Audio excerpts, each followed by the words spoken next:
এই ভিডিওটি West Bengal state university history general 5th সেমিস্টারের ছাত্রছাত্রীদের জন্য খুবই গুরুত্বপূর্ণ হতে চলেছে, কারণ এই ভিডিওতে 2 নম্বরের গুরুত্বপূর্ণ প্রশ্ন নিয়ে আলোচনা করব। তোমাদের পরীক্ষা আর বেশি দিন সময় নেই, তাই আমি শুধুমাত্র প্রশ্নগুলো দিয়ে রাখলাম। যদি সময় পাই আমি এর উত্তরগুলো দিয়ে দেওয়ার চেষ্টা করব, দেখে নাও তোমরা। ইরাসমাস কে ছিলেন? কৃষ্ণ মৃত্তিকা কি? ফিলিপ্পো বেনেলেসি কে ছিলেন?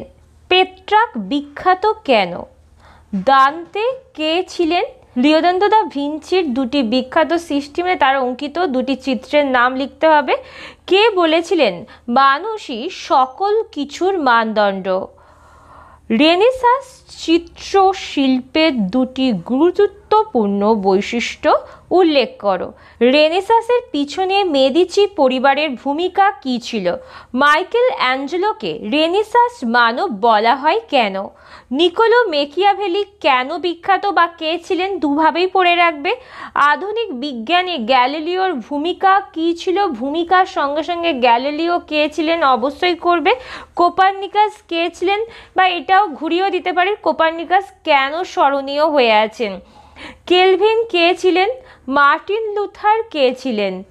তারপর হচ্ছে 95 থিসিস কে ছিলেন, বা 95 থিসিস বলতে কি বোঝো? লেভেলার কারা ছিলেন, বা লেভেলার কাদের বলা হতো? অ্যানা ব্যাপটিস্ট কারা? হিউগেনো কারা ছিলেন? উত্তরের মানবতাবাদের পুরোধা কাকে বলা হয়? আর মানবতাবাদী থেকে আরেকটা প্রশ্ন আছে, মানবতাবাদী শিক্ষার 2টি গুরুত্বপূর্ণ বৈশিষ্ট্য উল্লেখ করো।